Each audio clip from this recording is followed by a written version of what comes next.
Emma stood in the middle of the grand ballroom, champagne glass raised high, attempting what she later described as a cartwheel. The crystal chandeliers above sparkled like 1,000 disapproving eyes as she spun wildly to the music, her navy dress twisted sideways, one shoe already abandoned near the dessert table. Around her, wedding guests in designer gowns and tailored suits froze mid-conversation, mouths hanging open in shock. This was not how the evening was supposed to go. Hello family, welcome back. Please take a moment to subscribe and give this video a thumbs up, it truly means a lot to us. Don't forget to share it with your friends and loved ones and turn on the notification bell so you never miss a new story. So sit back and relax as we dive into the story. Just 2 hours earlier, Emma had walked through the golden gates of the Riverside estate with her best friend Sarah, promising to behave. Sarah worked with the bride and had brought Emma as her +1 to what was clearly the fanciest wedding either of them would ever attend. The marble floors gleamed. The string quartet played softly. Everything was perfect, controlled, elegant. Emma hated perfect.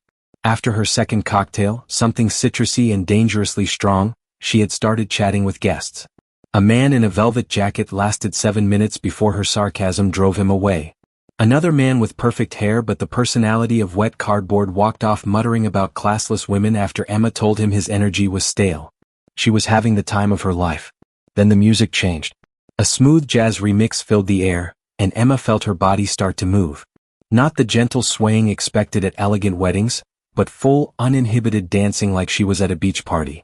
Arms in the air, hair falling loose from its careful pins, spinning like nobody was watching. Except everyone was watching. A child pointed. Someone gasped.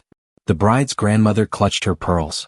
Sarah turned from across the room and saw her best friend center stage, attempting dance moves that belonged anywhere but here.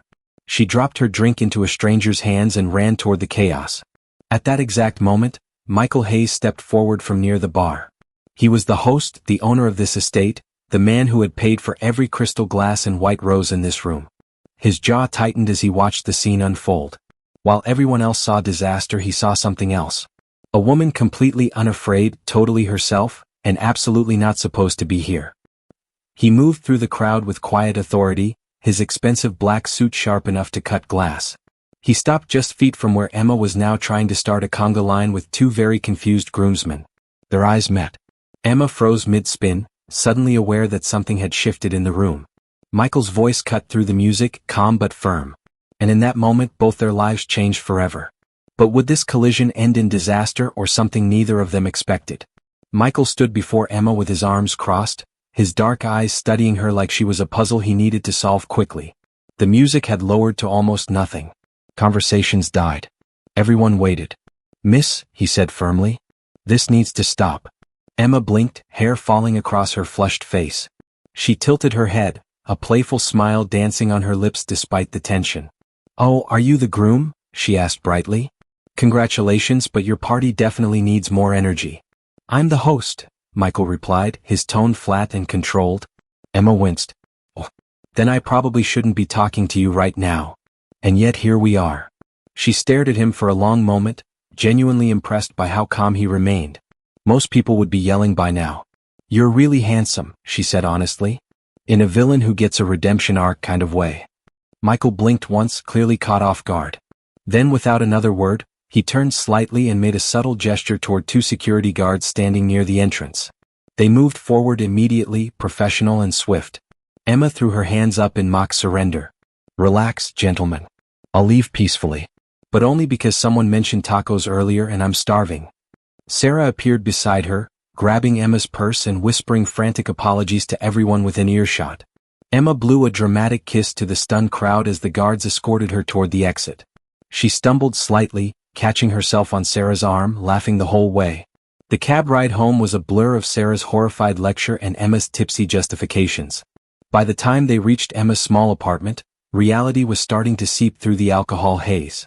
Emma collapsed onto her couch, staring at the ceiling. "Do you think the host was really angry?" she asked quietly. Sarah sighed heavily. "Michael Hayes doesn't get angry. He gets even. He once banned someone from every property he owns because they were rude to a waiter." Emma groaned and covered her face with a throw pillow. "I'm never leaving this apartment again." But the next morning, after scrolling through blurry photos Sarah had taken at the party, Emma made a decision. She saw herself in one picture, gesturing wildly while a man looked like he wanted to teleport away. She saw the chaos she had caused, the beautiful event she had disrupted. "I need to apologize," she announced to her empty apartment. 2 hours later, wearing her most responsible outfit, black pants and a tucked-in blouse, Emma stood in the glass lobby of Hayes Properties. Her heart pounded as she approached the receptionist. "I'm here to see Mr. Hayes," Emma said, trying to sound confident. "I was at his event last night. I owe him an apology." The receptionist's eyebrow arched slowly. "You're her." Emma gave a small, guilty smile. "Guilty as charged." After a brief phone call, the receptionist looked up with surprise. "Top floor. Elevator on your left." Emma's hands shook as the elevator climbed.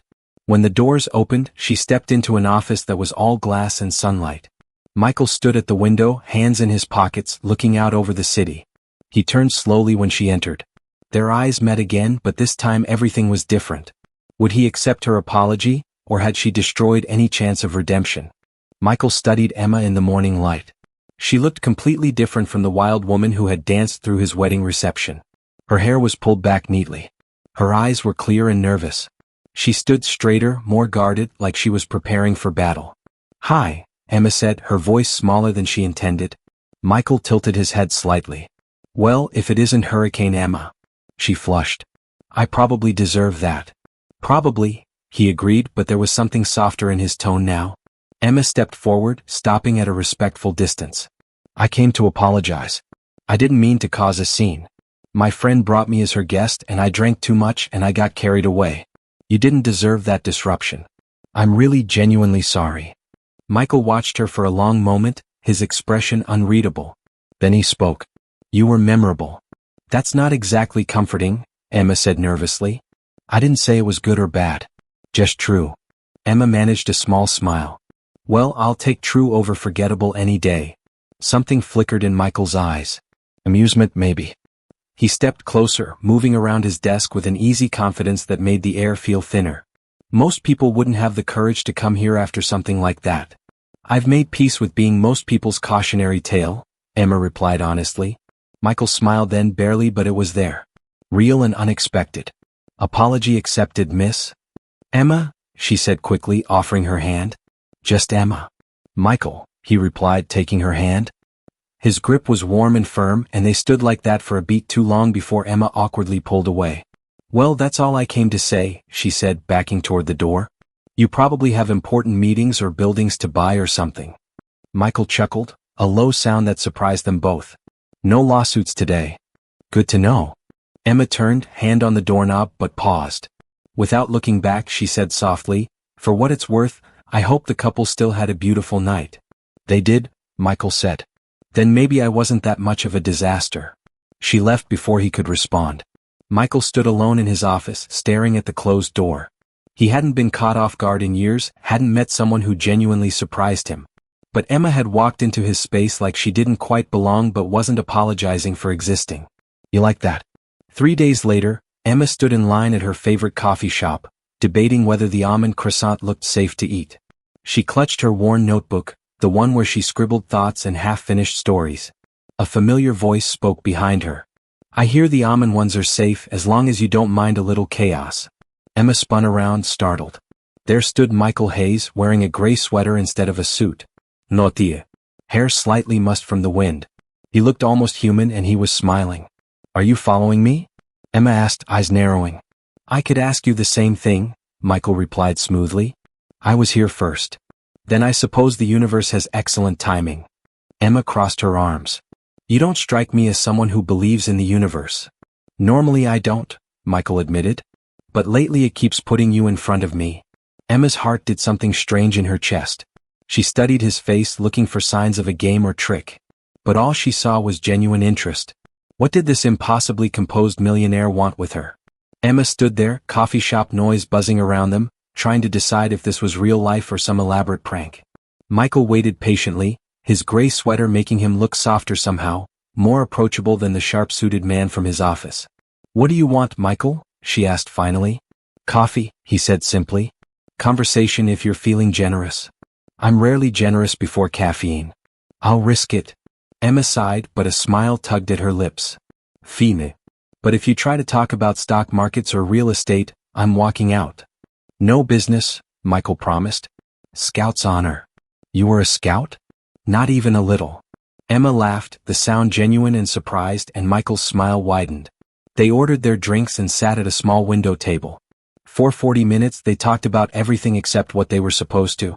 Emma told him about the weird jobs she had worked, from pet portrait painter to escape room actor. Michael confessed he once stole a library book as a child and still felt guilty.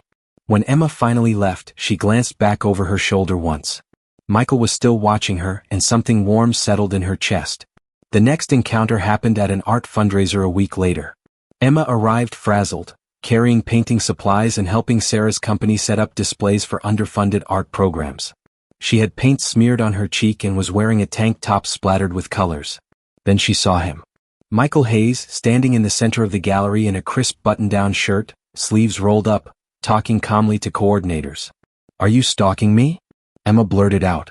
Michael turned, completely unfazed. "Not yet. But it's only Wednesday. It's Tuesday. Even better." Emma wanted to be annoyed, but she couldn't stop the smile spreading across her face. Apparently, his company had become one of the event's largest donors. Of course they had. Throughout the evening, Michael kept appearing beside her, helping arrange artwork, making jokes about a giraffe sculpture made from soda cans, asking what she thought about different pieces. By the time the crowd thinned, they stood outside together under string lights, drinking ginger ale. "How do you keep finding your way into my life?" Emma asked. "I could ask you the same thing," Michael replied. "Honestly, I don't usually enjoy these events. Forced small talk, speeches, people asking about my business. But tonight was different." "Poor baby, your success makes people chatty," Emma teased. Michael laughed. "And you're not impressed by any of it, are you?" "Nope," Emma said honestly. "If you want me to swoon, bring me a burrito and tell me my eyebrows look even." Michael laughed harder, a full genuine sound that seemed to surprise him. Emma watched him carefully. There were cracks in his perfect armor, glimpses of someone real underneath all that polish. She liked those cracks more than she wanted to admit. The third time they met was at a bookstore during a warm autumn rain. Emma ducked inside to avoid getting soaked and found herself browsing poetry, a cup of tea warming her hands. "Let me guess," a voice said nearby. "Something moody and emotionally complicated." Emma looked up. Michael stood across the aisle, holding a paperback and wearing that half-smile she was starting to recognize. "Do you live in this city, or are you summoned whenever I least expect it?" she asked. "I read books too," Michael said innocently, holding up his science fiction novel. They browsed together for an hour, talking about childhood favorites and guilty pleasures. It felt easy, natural, like they had known each other far longer than a few scattered weeks. But that night, lying in bed, Emma felt panic rising in her chest. This was happening too fast, feeling too real. Could someone like her really belong in his world? Emma stared at her bedroom ceiling, heart racing with a fear she couldn't name.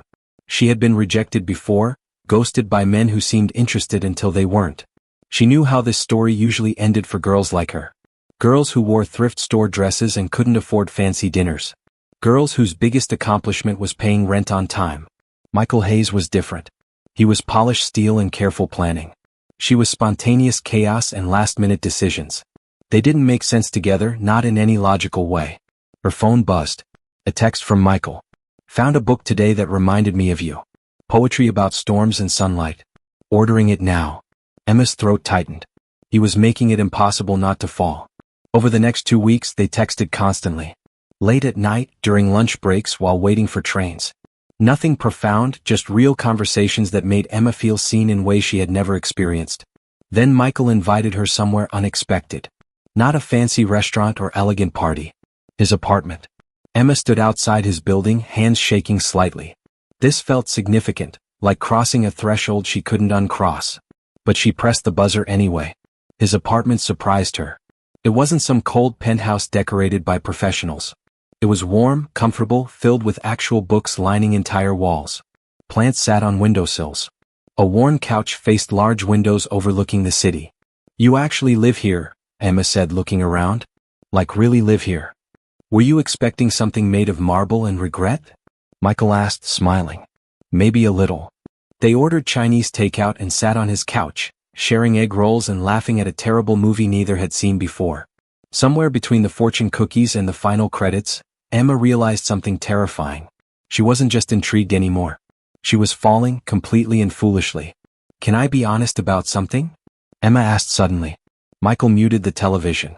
"Always." "This scares me," she admitted, her voice small. "You scare me. Not in a bad way, just in a way that feels too real and too fast. Like I'm going to fall too hard and crash into something I wasn't ready for." Michael was quiet for a moment. Then he reached over and took her hand gently. "Then let's fall together and figure out the landing later." Emma stared at him, breath caught. Slowly she nodded. The following weekend, Michael invited her to a small gathering at a townhouse. Emma almost said no, almost ran. But she wore her vintage floral dress and let the car he sent pick her up. The townhouse was nothing like she expected. No stuffy business people or judgmental socialites.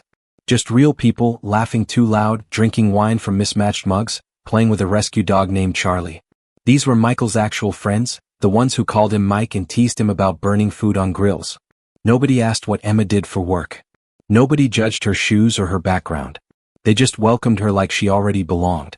Later, Emma stood on the balcony alone, staring at city lights and wondering how her life had turned so unexpectedly beautiful. Michael appeared beside her, silent and steady. "Enjoying yourself?" he asked softly. "I am," Emma admitted. "I didn't think I would, but I was wrong about you." "How so?" "I thought I had you figured out. Perfect, serious, emotionally unavailable millionaire. But you're not who I thought you were." Michael stepped closer. "And you're not just a hurricane in heels." "I'm mostly that," Emma said with a small smile. "You scare me too, you know," Michael said quietly. "Because I haven't let anyone close in years. But somehow you slipped through every locked door without even trying." Emma's heart hammered. Before she could overthink it, she leaned into him. Would this moment of vulnerability bring them closer or shatter everything they were building?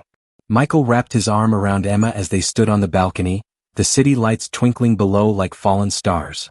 For the first time in longer than she could remember, Emma felt safe enough to just exist without pretending to be anyone else. They went back inside where music played softly from an old record player. Someone had dimmed the lights. A few couples swayed gently to the jazz melody drifting through the warm air. Michael held out his hand. "Dance with me?" he asked simply. Emma hesitated only a second before taking it. They moved to the center of the room and he pulled her close. Not the wild spinning from the wedding, but something slower, more intimate. Her head rested against his chest. His chin settled on her hair.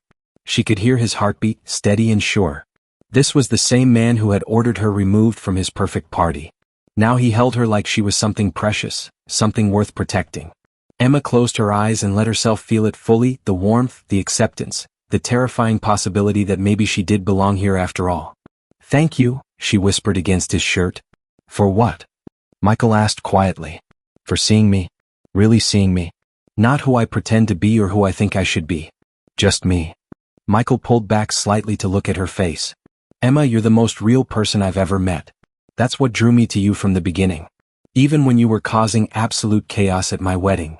She laughed softly. "I was pretty chaotic. You were unforgettable." They swayed together as the song changed to something slower. Around them, Michael's friends smiled knowingly but said nothing. Sarah caught Emma's eye from across the room and gave her an encouraging thumbs up. When the music ended, Michael walked Emma outside to where the car waited. The night air was cool and comfortable. Emma turned to face him, suddenly aware that this evening had shifted something fundamental between them. "I don't know what happens next," Emma admitted honestly. "I've never been good at this part." "What part?" Michael asked. "The part where something actually works. Where it doesn't fall apart or disappear or turn out to be too good to be true." Michael took both her hands in his. "Then let's make our own rules. No expectations except honesty. No timeline except the one that feels right. Just us figuring it out together." Emma felt tears prick her eyes, but they were good tears. Hopeful tears. "I can do that." "Good," Michael said, smiling. "Because I'm not letting you disappear, Hurricane Emma." She laughed and wiped her eyes. "And I'm not running away, villain who got his redemption arc, Michael." He kissed her forehead gently, and Emma climbed into the car feeling lighter than she had in years. As they drove away, she looked back to see Michael still standing there, watching until she disappeared from sight. Over the following months, they built something neither had planned for. Emma met Michael's business partners and surprised them with her sharp observations. Michael attended Emma's art shows and stood proudly beside her messy, colorful paintings. They argued about movies and cooking and whether pickles belonged on sandwiches. They laughed until their stomachs hurt and talked until sunrise. Some people whispered that they didn't match, that Emma was too wild and Michael too controlled. But those people didn't see what happened behind closed doors. How Michael loosened his tie and danced with Emma in his kitchen. How Emma learned to trust someone with her heart. How they balanced each other perfectly, chaos and calm creating something beautiful. Emma never forgot that night she crashed his wedding. It became their story, the ridiculous beginning that led to everything else. Sometimes Michael still called her Hurricane Emma, and she still called him her reformed villain. But mostly they just called each other home. And that, Emma decided, was the best ending she could have never planned for. Sometimes the most beautiful things in life happen when you stop trying to control everything and just let yourself fall. Emma had crashed into Michael's perfect world and turned it completely upside down. But in doing so, she had given him something he never knew he was missing. Someone real, someone brave, someone who saw past the money and the reputation to the man underneath. And Michael had given Emma something equally precious. A place where she belonged exactly as she was, chaos and all. We've come to the end of today's story and I hope it touched your heart. Thank you for watching and remember to subscribe for more powerful and inspiring stories. See you in the next one.